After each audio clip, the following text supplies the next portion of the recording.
ಉಡುಪಿಯ Parashurama theme park ವಿವಾದ ಮತ್ತೆ ಮುನ್ನೆಲೆಗೆ ಬಂದು ನಿಂತಿದೆ. ಇಲ್ಲಿ ಸಿಐಡಿ ತನಿಖೆ ಆರಂಭ ಹೊತ್ತಲ್ಲೇ ಥೀಮ್ ಪಾರ್ಕ್ ಸುತ್ತಮುತ್ತ ಹೈಡ್ರಾಮಾ ನಡೀತಾ ಇದೆ.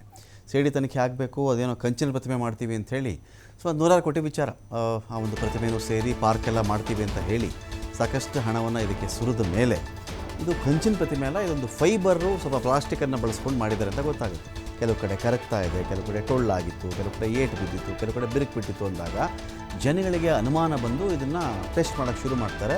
ಆಗ ಫೈಬರ್ ಇದೆ ಇದರಲ್ಲಿ ಅಂತ ಕೂಡ ಗೊತ್ತಾಗುತ್ತೆ. ಜೊತೆಗೆ ಇದಕ್ಕೆ ಯಾವುದೇ ರೀತಿಯಲ್ಲಿ ಬಿಲ್ಗಳಿರಲ್ಲ, ಸಾಗಾಟದ ಬಿಲ್ಲಾಗಲಿ ತಯಾರಿಯ ಬಿಲ್ಗಳಾಗಲಿ ಯಾವುದು ಬಿಲ್ ಇರಲ್ಲ ಇದರಲ್ಲಿ. ಇದೀಗ ಸಾಕ್ಷ್ಯ ನಾಶ ಮಾಡೋ ದೃಷ್ಟಿಯಿಂದ ತೆರೆಮರೆಯಲ್ಲೇ ಕಸರತ್ತು ನಡೀತಾ ಇದೆಯಾ, ಸುಳ್ಳು ಹೇಳಿ ಮೂರ್ತಿಯ ಉಳಿದ ಭಾಗ ತೆರವಿಗೆ ಒಂದು ತಯಾರಿ ನಡೀತಾ ಇದೆಯಾ ಅಂತ ಕೈನಾಯಕ ಮುನಿಯಾಲ್ ಉದಯ್ ಕುಮಾರ್ ಶೆಟ್ಟಿ ಗಂಭೀರ ಆರೋಪವನ್ನು ಮಾಡಿದ್ದಾರೆ. ಮೂರ್ತಿ ತೆರವಿಗೆ ಕೋರ್ಟ್ ಆದೇಶ ಇದೆ ಅಂಥೇಳಿ ಸುಳ್ಳು ಮಾಹಿತಿ ಕೊಟ್ಟುಬಿಟ್ಟು ಅಲ್ಲಿ ಮೂರ್ತಿನೇ ತೆಗೆದುಬಿಟ್ರೆ ಸಾಕ್ಷ್ಯಗಳೇ ಸಿಗಲ್ವಲ್ಲ, ಆಮೇಲೆ ತನಿಖೆ ಮಾಡಿದ್ಮೇಲೆ ಇವ್ರ ಬಣ್ಣ ಬಯಲಾಗ್ಬಿಟ್ರೆ ಈ ಕಾರಣಕ್ಕೆ ಆ ಮೂರ್ತಿಯ ಕುರುಹುಗಳನ್ನು ಉಳಿಸಲೇಬಾರ್ದು ಅಂತೇನಾದರೂ ಮಾಡ್ತಾ ಇದ್ದಾರೆ ಗೊತ್ತಿಲ್ಲ.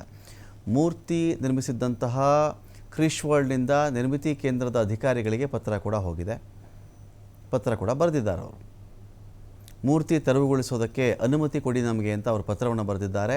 ಕ್ರಿಶ್ ವರ್ಲ್ಡ್ ಕೃಷ್ಣನಾಯಕ್ ಪತ್ರಕ್ಕೆ ಗ್ರೀನ್ ಸಿಗ್ನಲನ್ನು ಅಧಿಕಾರಿಗಳು ಕೊಟ್ಟಿದ್ದಾರೆ ಕೂಡ.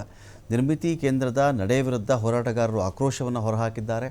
ಪ್ರವೇಶ ನಿರ್ಬಂಧದ ನಡುವೆ ಥೀಮ್ ಪಾರ್ಕ್ ಗೇಟ್ ಬಳಿ ಮಣ್ಣು ಸುರಿದು ರಸ್ತೆಗೆ ತಡೆ ಹಾಕಿದ್ದಾರೆ ಕೂಡ. ಯಾರು ಹೋಗಬಾರದು ಅಂತ ರಸ್ತೆಗೆ ಮಣ್ಣನ್ನು ಸುರಿದಿದ್ದಾರೆ. ಈ ಮಧ್ಯೆ ನಿನ್ನೆ ಥೀಮ್ ಪಾರ್ಕ್ ಇರ್ತಕ್ಕಂಥ ಒಮ್ಮಿಕಲ್ ಗುಡ್ಡದ ಬಳಿ ಏಕಾಏಕಿ ಬೆಂಕಿ ಕೂಡ ಕಾಣಿಸ್ಕೊಂಡ್ಬಿಟ್ಟಿದೆ. ಇದು ಸಾಕ್ಷ್ಯ ನಾಶಗೊಳಿಸುವ ಹುನ್ನಾರ ಅಂಥೇಳಿ ಗುಸುಗುಸು ಕೂಡ ಶುರುವಾಗಿದೆ.